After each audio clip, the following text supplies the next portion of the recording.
Who made this shit?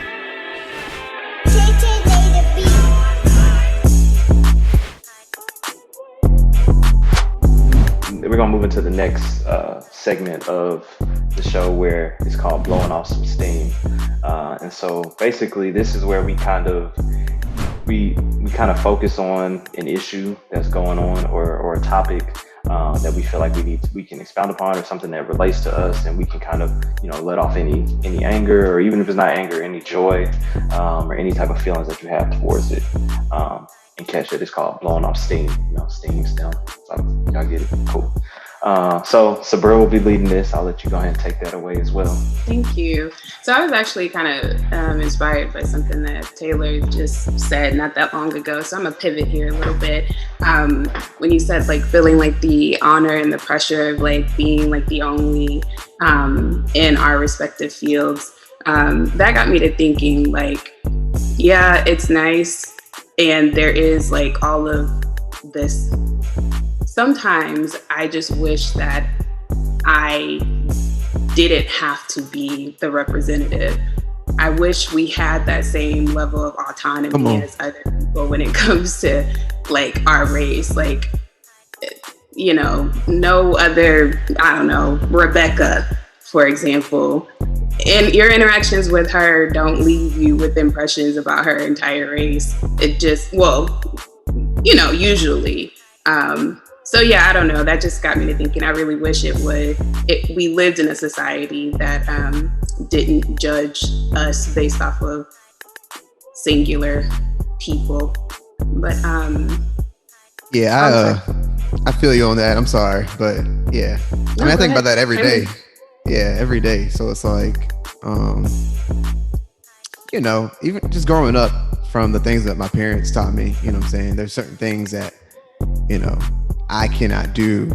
You got to show up and, like you said, be the representative. And I've heard things like, oh, you're not like the other,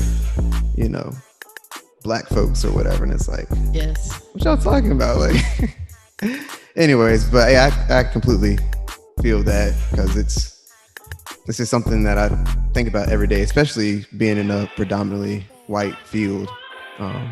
So that's what we do. We show up, we show out, and I feel like it is another level of responsibility that we all have.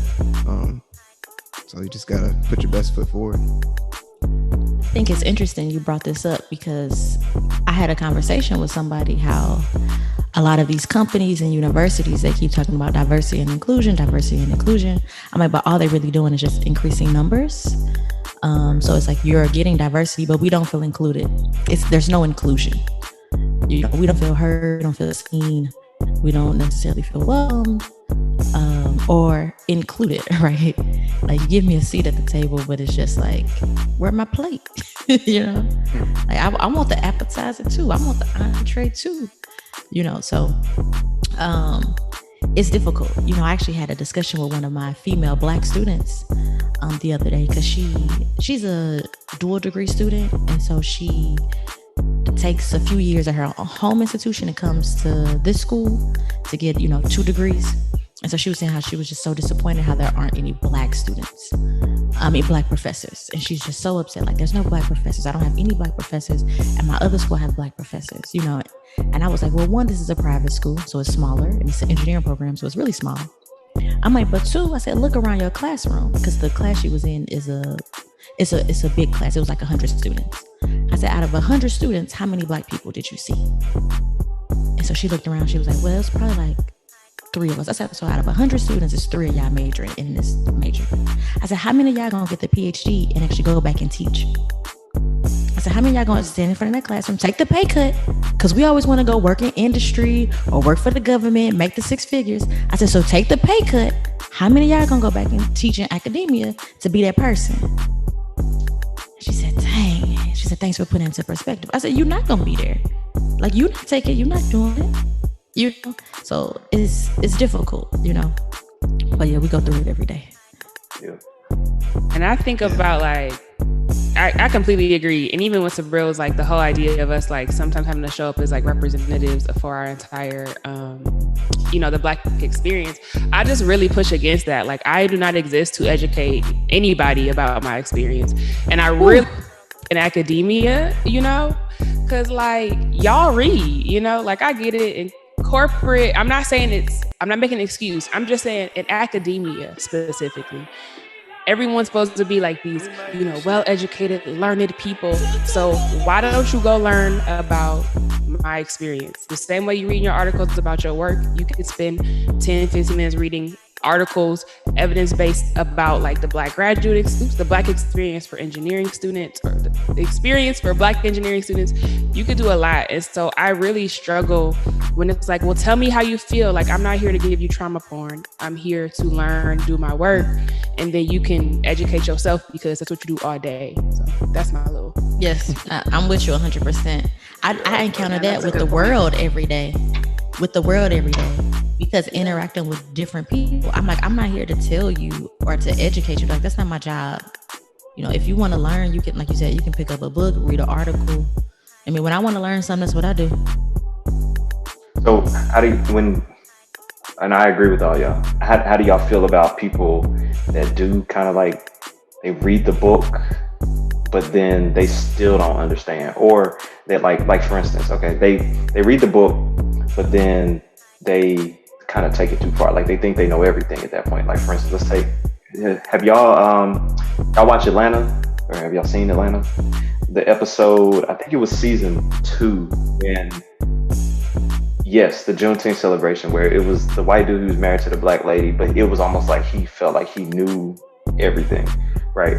So how do y'all feel about those type of people? Like, is there a way for somebody to be in between? I was going to say, I feel like whenever you're not a part of a group, like, you can only learn so much about a demographic that you're not a part of. So if I want to go learn about, like Latino culture or whatever, you can read all the books you want, talk to all the people you want, but I don't feel like it's ever anyone's space to presume to know more about someone's culture than someone who actually lives it. So I think it's admirable if someone wants to learn about a new culture and be included, get talk to people, get experience or whatever. But at the same time, it's I don't think it's ever acceptable to presume to know more about someone. That's kind of disrespectful in my mind. Yeah, I think it's one thing to read a book, but like, build relationships with those people too. Like, you know what I mean?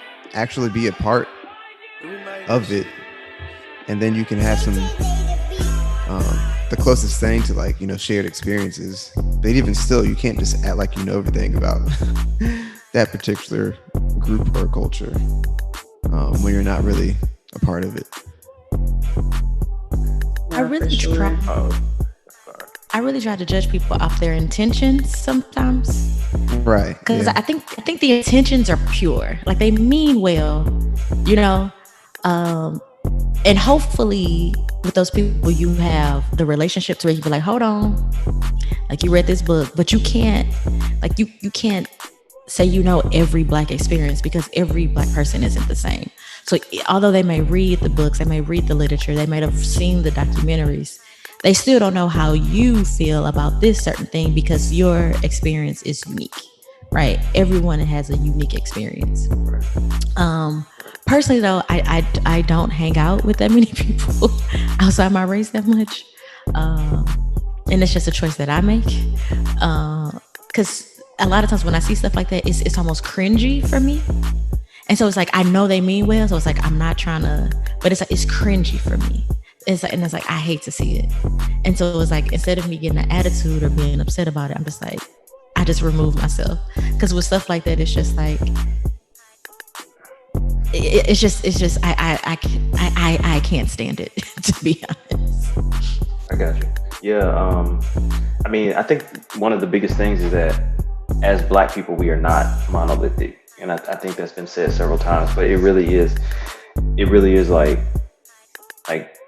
we get placed in this box, and it's like, oh, you're supposed to be this way or that way. And then what's even worse is that sometimes we've let other races or whoever define us as this, and then sometimes we do it to our own people. We say, oh, you're supposed to be this way or that way, and then it backfires on us, because then it's like, oh, well, you're trying to put this person in a box or that person in a box, when really, we have to take each other for what we are, and admire that, and keep that moving. But I definitely feel like you can't read a book. You can't, there's no like day in the life experience. You can't, you can't just put on blackface, or you can't just be like, oh, I'm gonna try being black for a day. It just doesn't work like that. Like, just like we can't be like, oh, I'm gonna be Hispanic or Asian for, a day or a year, a month, or whatever. It just doesn't work like that. And a lot of society or people try to make it seem like you can just understand everything, when it's just not like that. You just got to give people that space. There's all these kind of other external forces at play here as well. One salient one for me being the media.